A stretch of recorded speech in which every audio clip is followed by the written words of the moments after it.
Rubin work. And today's topic is training fleas.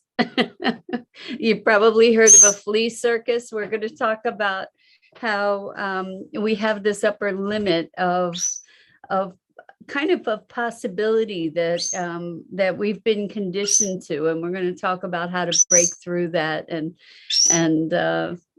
see where we go with it. So, but before we get started, let's take a minute or two to get present. Let's take a deep breath in through your nose and hold it. And imagine clean, crisp oxygen just flooding your lungs and flowing into your bloodstream and nourishing all your cells and all your organs and bringing vital life energy to your body and being. And now let's, as you exhale any tension, any stress, negativity, or fatigue. And let's take another deep breath in through your nose and hold it.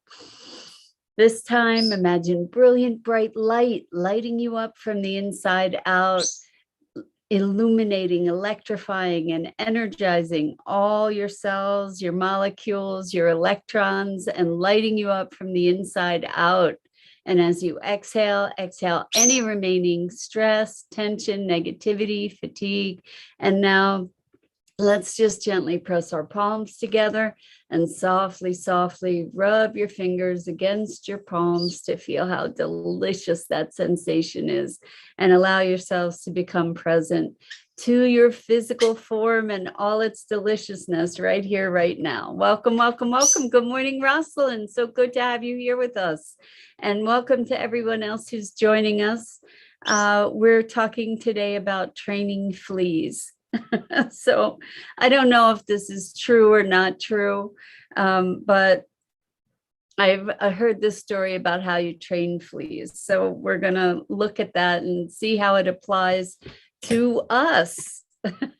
So the way that you train fleas, true or not true, at least it's a story, is that you put them in a jar, you put a lid on the jar, and the fleas jump and they hit the jar. They hit the lid of the jar.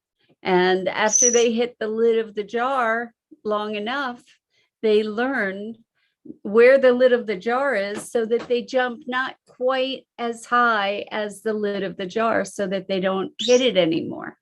And then you can take off the lid of the jar and the fleas will only jump as high as the jar. So there's a lesson in this for us, in that we get conditioned to possibility or a limit of possibility, right? We get conditioned to a certain capacity, for instance, for love, or a certain capacity for success. So maybe we're tootling along really, really well and being very productive and satisfied and moving right along. And then all of a sudden, we get to a place where maybe we're out of our comfort zone, or we're approaching the place where we're out of our comfort zone. And all of a sudden, boom, self-sabotage pops up. And what's up with that? Good morning, Andrea. So good to have you here with us. We're talking today about training fleas. In other words, we're talking about how we get conditioned to our limitations, not to our limitations, but we adopt limitations. So maybe limitations in success. For instance,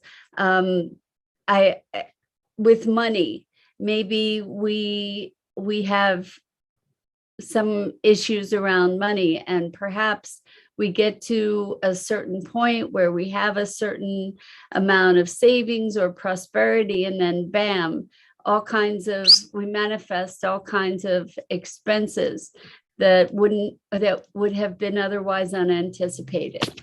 We put ourselves back into debt, for instance. Like get out of debt, get clean and clear of it, and then bam, right back in as soon as we've cleared it, because there are other issues. We've reached the jar lid. and our tolerance for different degrees of fulfillment, joy, happiness. It's a fascinating dynamic where we bring about our own demise in these situations, to bring us back into the kind of situation that we had been trying to emerge from. And it may be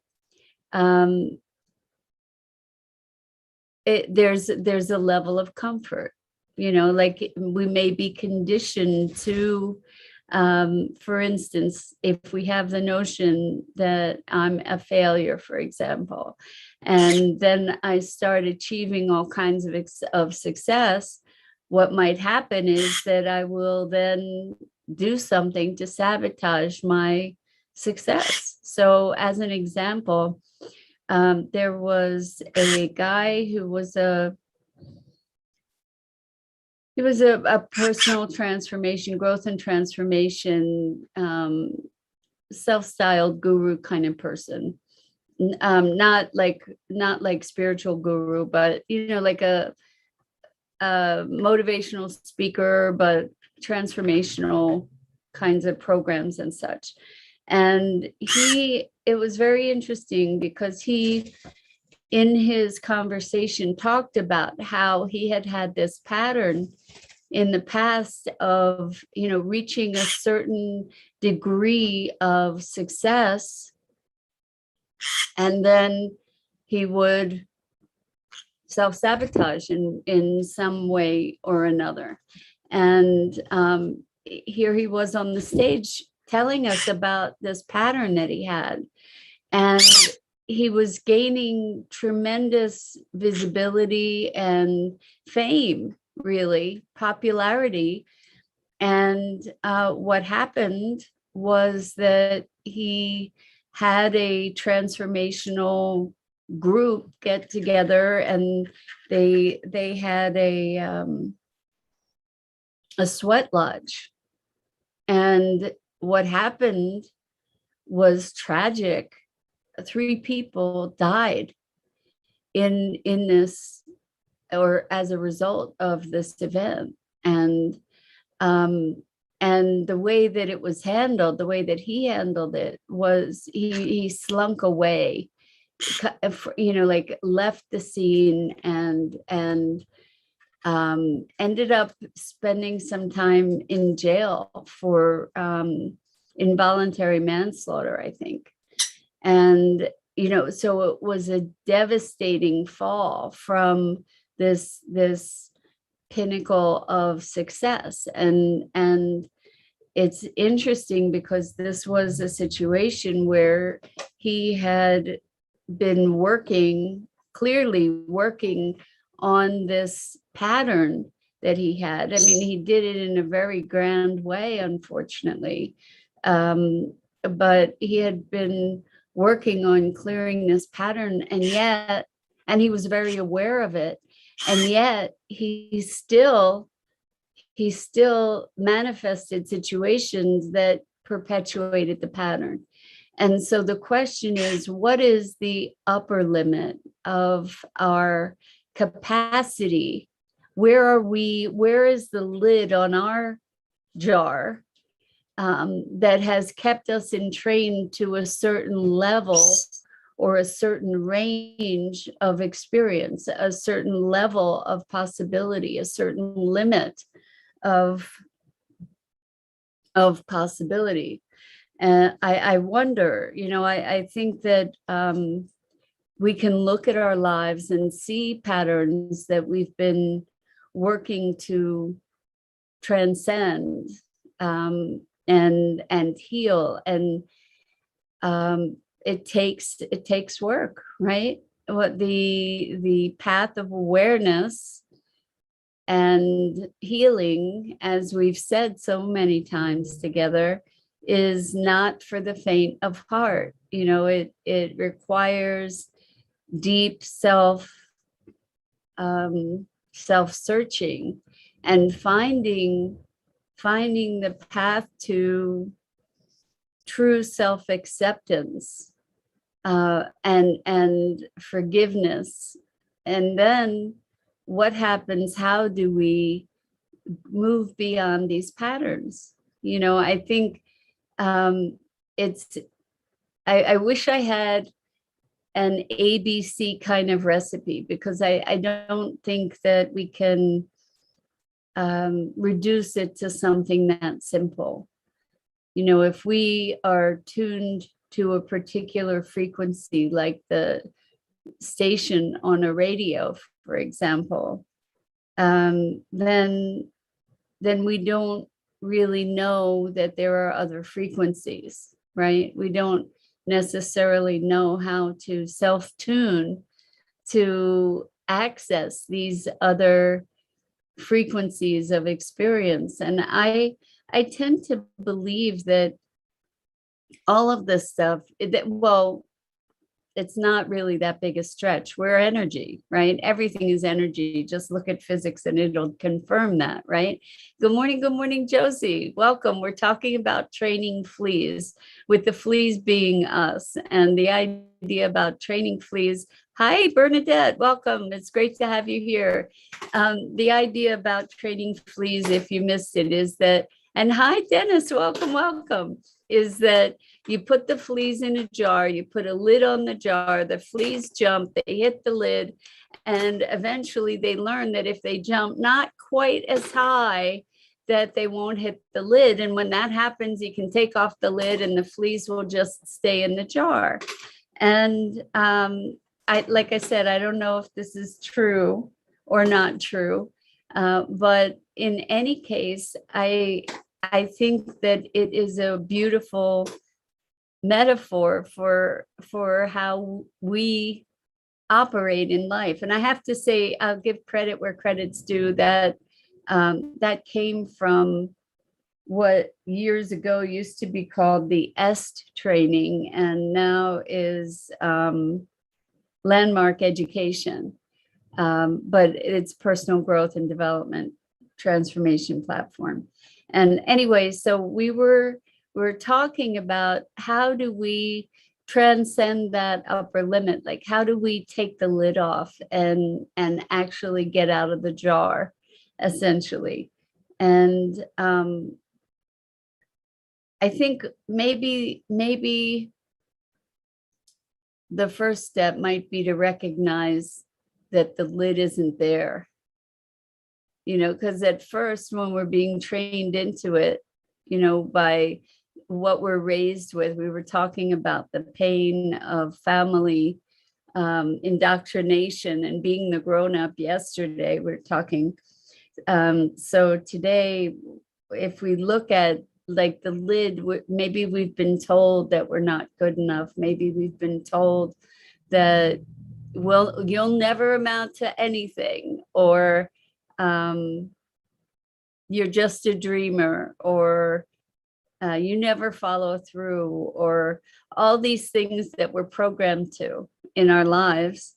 If we can start recognizing that was the lid, and so we started jumping not quite as high as the lid, and then as adults we get to recognize that. And maybe we don't have to wait till we're adults. Wouldn't that be amazing to have kids recognizing that the lid isn't there either? That in fact, maybe the jar's not even there, or if it is, it's not something we can't get out of. So what does it look like to be recognizing that the limits that were imposed upon us, we then began to impose upon ourselves, like the fleas did, right? I have an example. Like when I was growing up, our family was pretty fraught. At least that was my experience of it, and that's all I can speak to is, like my experience of it, which was very traumatic. And I felt, I felt inadequate in, like that was something that was, I received as my indoctrination. And I'll speak it that way because at this point, who knows what was real and what wasn't real. But what I do know is that I felt a lot of self-hatred and a lot of guilt and a lot of shame and a lot of all kinds of other negative feelings. Anyway, when I went away to school, I believed that it was my family, right? With the harsh language and when I went to school, my family wasn't there. And what I realized is I was playing the role by adopting that harsh language for myself. And that I just continued training myself as the flea. You know, I was holding the lid on the jar really, really tightly. And it took a long time, a lot of years to figure out that there was no lid. And maybe I'm still figuring out on certain levels. I think, you know, this is an evolutionary process. Bernadette says, we stand shoulder to shoulder and support each other. The positive energy train, it can break through mountains. I love that, Bernadette. What an awesome visual.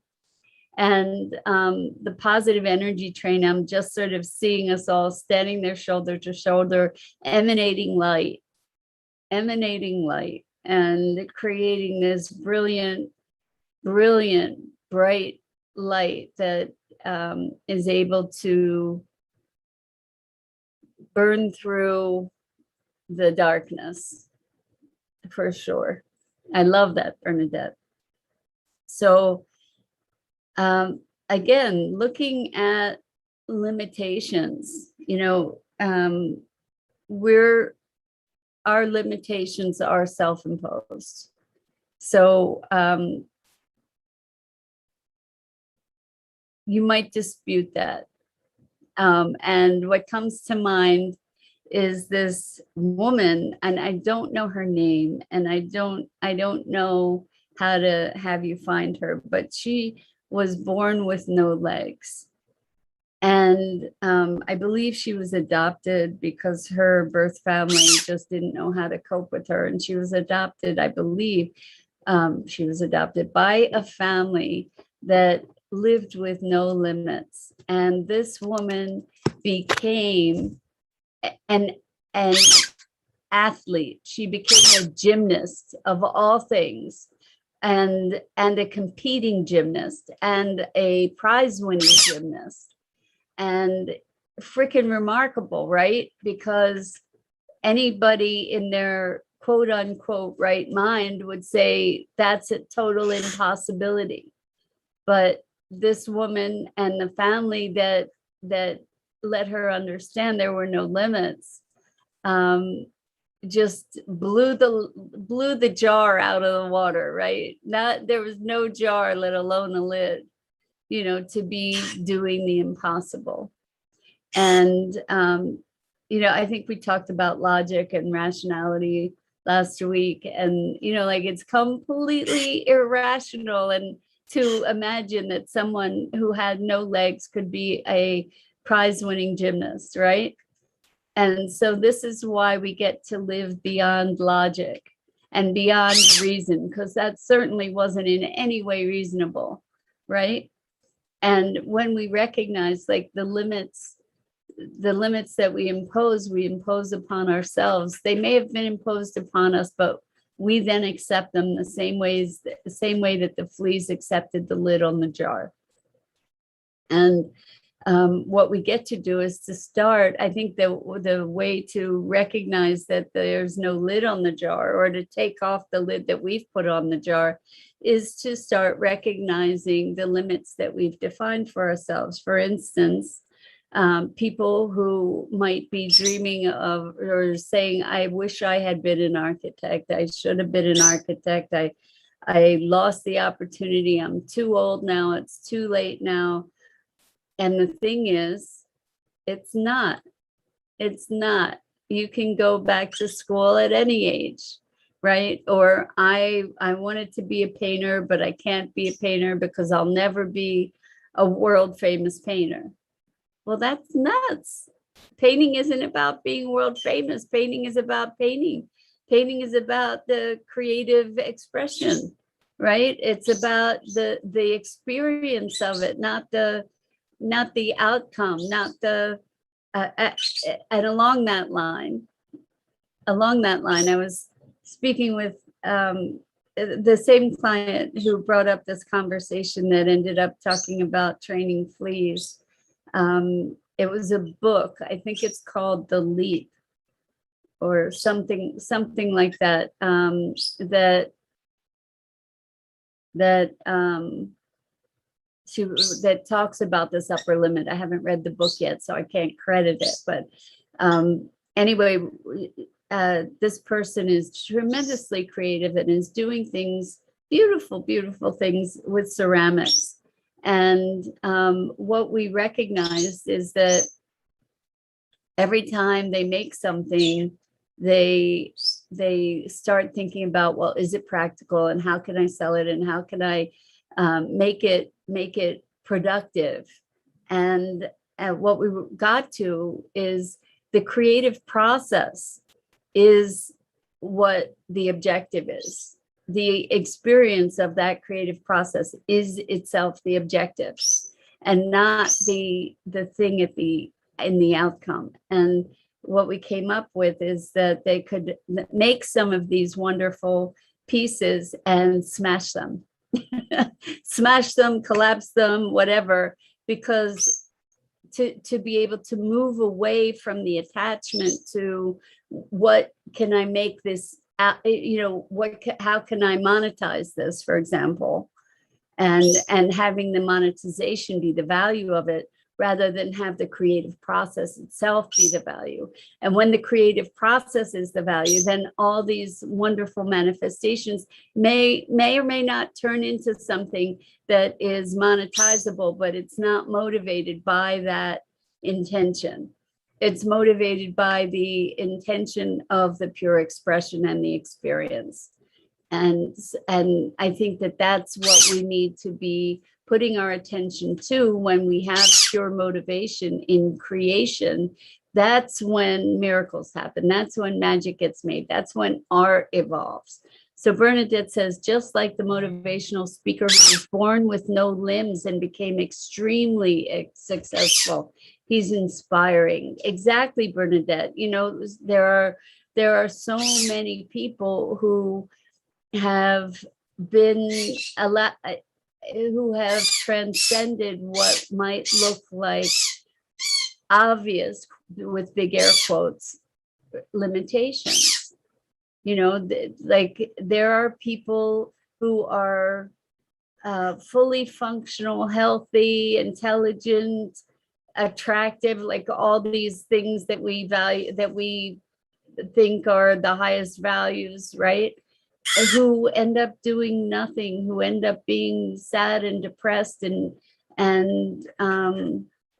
despairing, when it looks like they have every opportunity and every possibility, and a loaf of bread under each arm kind of thing. And other people who have experienced tremendous obstacles and challenges, who rise way beyond any rational prediction.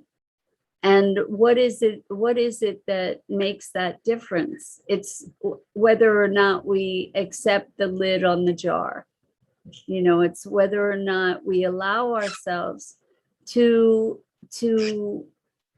stretch beyond our perceived boundaries, our perceived limitations.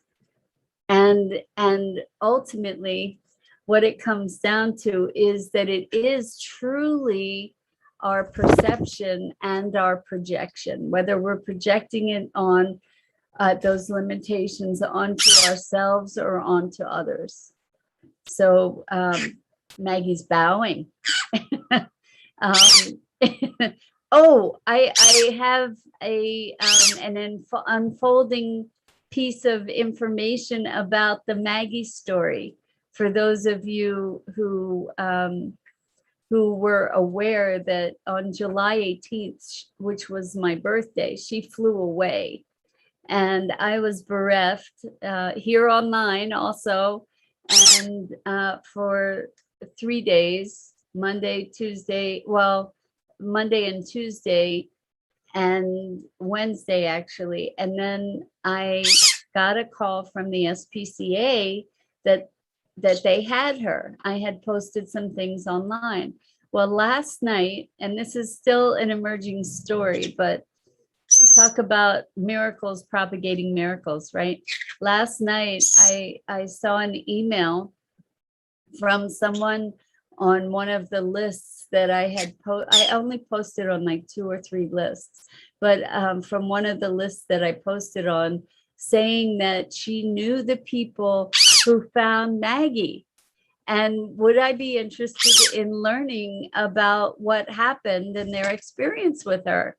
And so we're in the process of trying to connect. But how cool is that? That because I had asked the SPCA to put me in touch with the people who found her, and apparently these people who found her had asked the SPCA to put them in touch with me, but it never happened. And so I left a message last night expressing how grateful I was that they had brought Maggie back, or made it possible for me to get Maggie back. And so yet to be continued, talking about miracles and the limits of imagination and rationality, right? So who'd have thunk it? Anyway, Rosalind says, good bow, Maggie. Would love to hear more about Maggie's journey back home. Me too, me too. Bernadette says, how exciting. I can't wait to find out. And I guess we get to, I've been talking about starting a Pinterest page for Maggie, because I have this wonderful teacher for Pinterest. And so Maggie's going to have a Pinterest page, but we'll have to put her adventure on it. We're going to have musings from Maggie, I think, on her Pinterest. Good bow, Maggie. Big bow. Big bow. Good girl. Good girl, Maggie. Big bow. She's very proud of herself. Anyway, that's it for this morning. Let's not be fleas. Let's take the lid off the jar and live into our greater and greatest possibility. So that's it for this morning. I'm Mira Rubin. This is the Core Connection, and I go live each weekday morning here on the Enlightened World Network Facebook page. Please check out the other awesome programming on Enlightened World Network on the Facebook page, as well as EWN One with the Earth and Enlightened World Living. And until next time,